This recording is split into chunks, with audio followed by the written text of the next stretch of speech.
Hi, my name's Ryan, and I'm the movie pastor.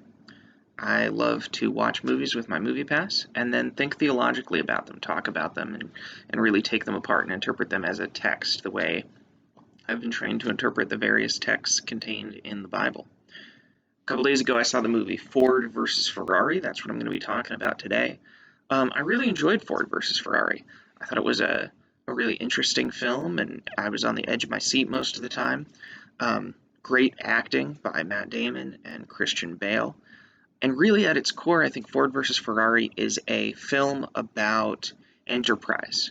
It's about two guys that really have a great friendship, a tight, loving relationship, um, and they are trying to accomplish something tremendous. They're trying really to change the world, to do something that's never been done before. And so it has a lot of interesting things to say about how things get done and about the nature of our corporate society, how it is that big corporations work and what it is to work inside them, which for me takes me to church because that's where I work. Every day of my life, I'm at church and I'm trying to, well, except for my Sabbaths, but I'm trying to figure out how to get things done in a church community.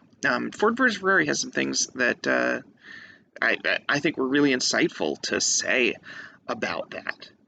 So it's not so much for this one a theological discussion as it is an ecclesiological one, a study of the church. Because in Ford versus Ferrari, our main characters, Ken Miles and Carroll Shelby, are these scrappy underdogs, these rule breakers, or if not rule breakers, at least rule benders.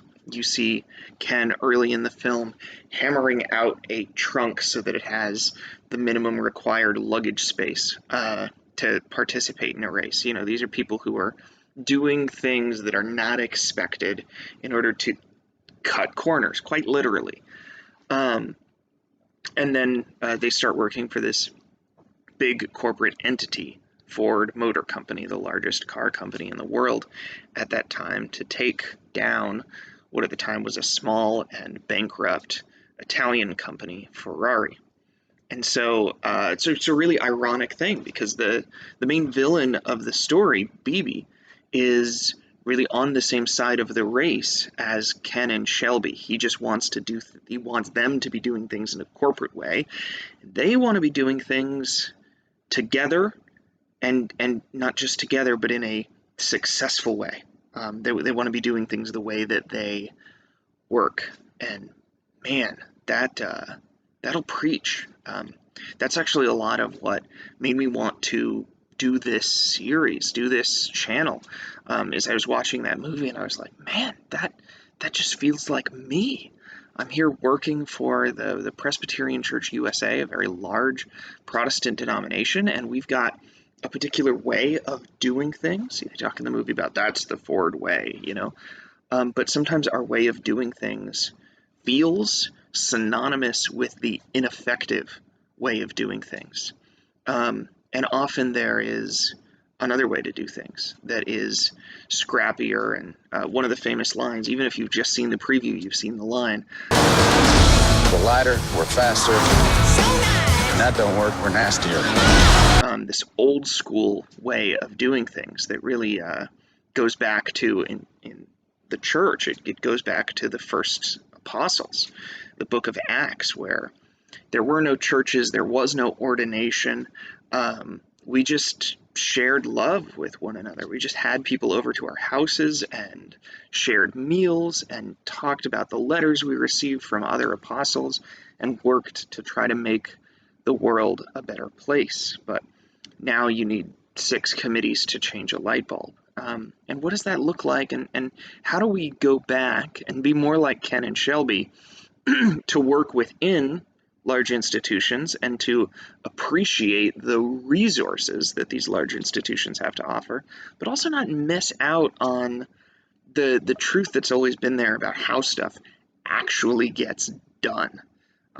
It's, of course, I mean, Ford versus Ferrari was not entirely historical accurate. There's a lot about what Ford was able to provide in terms of money and in terms of engineering feats that probably had more to do with the success of Ford in that race than Ken Miles really skilled driving, if I'm being totally honest. But nonetheless, the way the movie depicts it is really evocative, and I relate with these guys a lot, which of course is tough to say because one of the ways I relate most to these guys is at the end when things don't really work out. I mean, spoiler alert, but things don't really work out the way that they are expecting. And at the end, you see Matt Damon as Shelby kind of talking to Ken's son, and he's at a loss for words, and he's like, words aren't really good for anything. Tools are good.